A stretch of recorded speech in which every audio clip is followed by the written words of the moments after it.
Hello, my name is Nicholas Pachek. This is like my first version of a software I like to call OpenBima. It's basically a robotics control toolkit library type of thing, I guess. I made it a while ago, and I don't know, it's just kind of sitting in my GitHub. I really want to develop it more. And it's made basically to control any arbitrary robotic arm, so any amount of arbitrary DOFs. So this current model right now is a URDF, or a universal like robotic RD, some degree, I don't know. But basically it's like composed of like, you can upload your own URDF with all of its joints and things already defined. Basically, I just picked like a URDF that I had online, which is this URDF that we're looking at currently. And basically, it sends serial commands from your computer. So this can be run on like, NVIDIA, like Jetson type of thing, or any type of like computer. And, the idea is that it sends serial commands. So right here you define like your joint angles, right? So there are a bunch of different ways we can define joint angles that you want to send to a robotic arm. And we actually send those joint angles using the serial commands. So the first thing, so there's this like the demo mode, if you will, right? So I can initialize Vimo. This basically starts a handshake between the computer and the microcontroller. So right now there's some code uploaded on the GitHub for using like an Arduino microcontroller. But in principle, you can use any microcontroller to receive the serial commands via UART. So now that it's connected, and when it's actually connected to a legitimate thing, this will turn green right here. So like the first slave, since it's a serial connection, will light up green. And then if you have another one, let's say you wanted to configure this system for multiple different microcontrollers, say like each microcontroller controls a motor controller itself, then you can have multiple slaves and send each joint angle, which are displayed up here, to each individual microcontroller. So right now I just have two slaves, as well as a Bluetooth connection, which we'll get into later. So right now right down here we have all the different modes of control that I've implemented. These are all like the features. We have forward kinematics, so I can turn that on, demo that. So right here we just control the elbow, and the idea being in real time, these are all being sent through the serial monitor, and being sent to the robot. And as you see, the joint angles are updating here as I do it. I can turn that back and even like set, or if I wanted to set it to like an initial position, that's the forward kinematics initial position. There's mimic dynamics, which is basically using this like computer vision interface that you see right here. So the idea being, if I turn that on, well, why isn't it doing anything, right? Well, you have to touch your shoulder. And as you touch your shoulder, you can see, basically, you're controlling the arm with your arm. It's pretty cool. Still in early development. But in principle, this can be applied to many things, right? What I want to do is eventually get to the point where instead of just basically using, right now it's basically projecting this 2D image that it's getting from the camera, which is obviously 2D, projecting into 3 dimensions, basically interpolating, trying to find the Z coordinate, and then you're basically using the dot product to calculate the angle in 3-dimensional space of what it might be. So like even if you're in this position right here, in theory, when I turn on mimic dynamics and touch my shoulder and I bend my arm, as you see, the elbow is still going to bend just as normally, even though it's extended outwards like that, as you see. So yeah. Okay, I was just trying to test something that I have been trying to implement, but this is probably an earlier version. The other thing I'm trying to implement is basically a feature such that it's able to take the coordinates from your hips, which is, also has XYZ coordinates, and based on the distance between your hips, it will rotate the actual arm. That's something that's working on the next version. I've gotten it to work. I've gotten a lot of demos with it, but I guess it's not in this version. The other thing is inverse kinematics. So if you activate the inverse kinematics control, it's going to activate this bar on the right side over here and allow you to control, X, Y, Z coordinates. So this right here is the Y coordinate, as you see. This right here is the X coordinate, right? And then you can even, send Euler angles to it.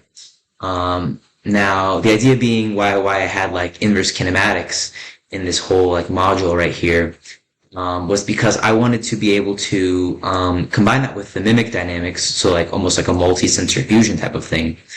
And I hope my audio is recording. So here's like the gamma Euler angle. I wanted to basically do a multi-sensor fusion, so have the camera being able to give the inverse kinematics coordinates for the first 4 degrees of freedom, or the first 3 degrees of freedom, right? Base, shoulder, elbow, and then have a inertial measurement unit, also known as an IMU, which has 9 degrees of freedom, has like, a magnetometer, an accelerometer, and a gyroscope. And it's basically define an angle that your hand is at, then you would be able to control the actual orientation that the robotic arm is touching the coordinate. So that's the whole idea behind inverse kinematics, right? These right here define a XYZ angle, so an angle that, or a XYZ position that you want the robotic arm to touch, and then these right here define the orientation that you're touching them in, right? So the goal was to basically have it to where you can like grab an object in real life, and it will follow all the same orientations and same coordinates that your hand takes. I also implemented a Kalman filter on here, so it's basically able to predict where your hand's going to go. It's sending the coordinate where it's predicting the hand's going to go. So it's this is not my personal Kalman filter. I haven't necessarily. I'm not a stochastic differential equation expert, just a partial differential equation. I'm just kidding. But I do plan on implementing some Stone Soup library features later on, which is something I've recently picked up, and hopefully being able to define a Kalman filter that's better. So the reason I added the Kalman filter is obviously there's a delay time between the time that it gets the angle and the time that it's received by the serial bus, processed, and then sent to the actual microcontroller for motor control, right?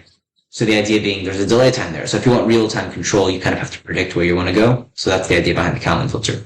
And this is where that Bluetooth thing was coming in, the handheld device that I was talking about, which this whole system was made for a specific robotic arm, but in general it's for arbitrary robotic arms. It had a Bluetooth component to where the Bluetooth was defining these alpha, beta, and gamma angles. So that's inverse kinematics. Now if we turn off inverse kinematics, it's going to go back into its initial position. But you might be asking, say we're inverse kinematics, and I want to get back to the initial position, but I don't want to turn off inverse kinematics. Well, you just tap the inverse kinematics button. And the same thing goes for forward kinematics. So you have forward kinematics, you have like some crazy, orientation, and you want to get back to it, you just tap that button and you're good. The last thing is hand tracking. Very new feature. In the next version, I have it working very well, but in this version, it's a little bit new. But basically, it's hand tracking. So if I get closer to the camera, it, follows my hand. So this was basically a substitution. Say you didn't want to spend like $100 for, however many hours we spent developing the hardware for that handheld coordinate. And it's actually going to take my pointer finger, so you can also define, no, that's on the next version, where you can define orientation. As you see, a little bit buggy. Left to right. I can even use the other hand if I want. No problem swapping between hands. Let's move it around so we can actually see it in play. Up and down, right? So it goes up a little bit. I need to apply change of basis there. And the idea being, you would be able to not, have to spend hours upon hours developing a system to send Bluetooth commands, but you could just use your hand. Like I said, my next version has this worked out very well. The next thing I have right here is probably the only useful part about this whole system. And the idea is that, all of these are kind of they're supposed to be more intuitive, right? But obviously, it's first version, it's a prototype, so they're not all perfect, obviously. So if you want to basically define, also, one other thing, I'm getting kind of excited here. Let's turn on inverse kinematics. I'm pretty sure I implemented this to where, it's on the next version, to where you can control it using some keyboard buttons as well. It's on the next version that's coming up, so stay tuned. But right here, this little module right here basically allows you to train the robotic arm to do specific movements. So I can do, I'll just show you the inverse kinematics demo right here. So as you see, if I click add to queue, It's going to add to queue, and I can also like, do mimic dynamics or mimic demo, which is the, ARM thing. So basically you can have a bunch of stored links right here in this like, bar of all these stored links, and you can, order them however you want to do any process. And the long-term goal would be able to be such that, the system itself could give you the order that it wants, right? So like, some type of input's telling you complete this task, and it's able to basically pick different actions from this, put them over here, and then run it. So you can run each link independently. So I'm going to run the inverse kinematics demo independently. And I'm not doing anything here. This is stored pre-trained data here, and it's just going to run through the demo, illustrating all the different types of things.